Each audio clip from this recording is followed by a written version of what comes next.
Hey guys, what's up? And it's time for another project update on my Bullpup Rapidstrike, so let's jump right into it.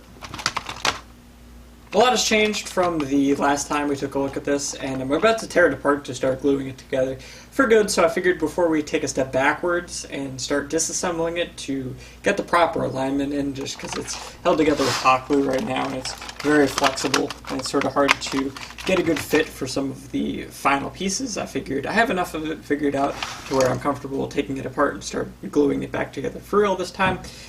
So I figured I'd just make a quick video on what my plans are before we get too far into that. So the major changes are really in the top section, being the long shot front gun has now been added to really serve two purposes, the first of which would be to bridge the gap between the crossfire bow shell and the Rapidstrike, and then the other part being there's a big difference in width. Looking at it from the top, as you can see, it's still very flexible.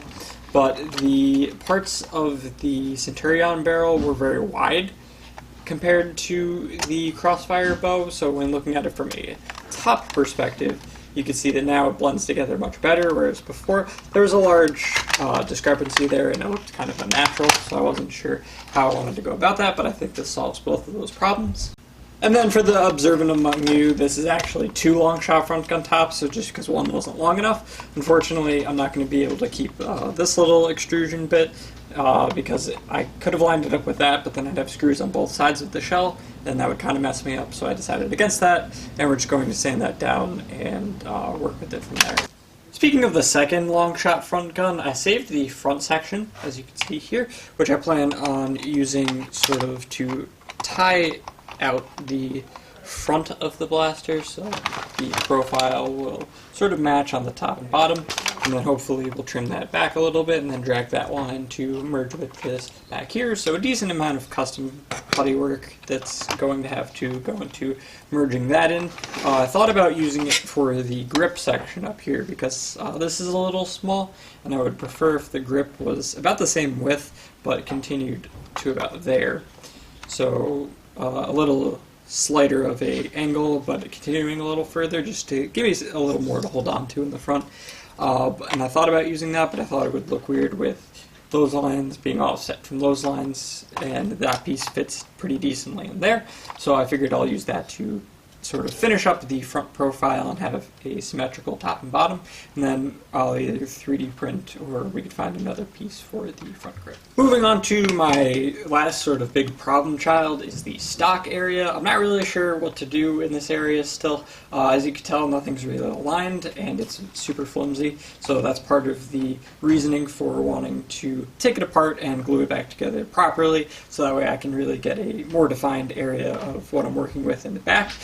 This section needs to be trimmed down a lot. Basically what I did is took a Firefly stock section and then I sort of gutted out the sort of weird bulky stock, and that left me with this sort of sleeker looking thing, but it's too wide and I need to chamfer off just a whole angle up here, and then I'll see what it looks like once it's sort of finished.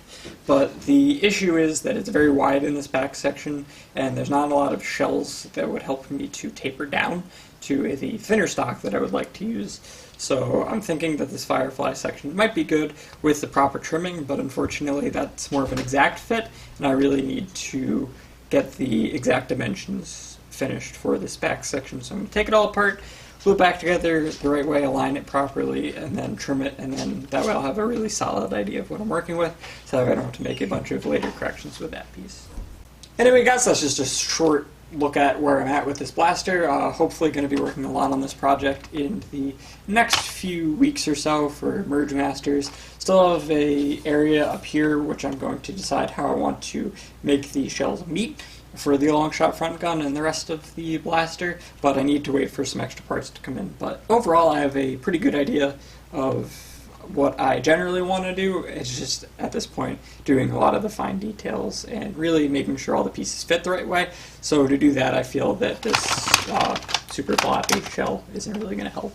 So hopefully next time you see it, it'll be torn back apart and put back together the final way, and then we can do some more stuff. But anyway, I'm starting to repeat myself, so might as well cut it off. But thank you guys for watching. I hope you enjoyed, and I will see you in another video.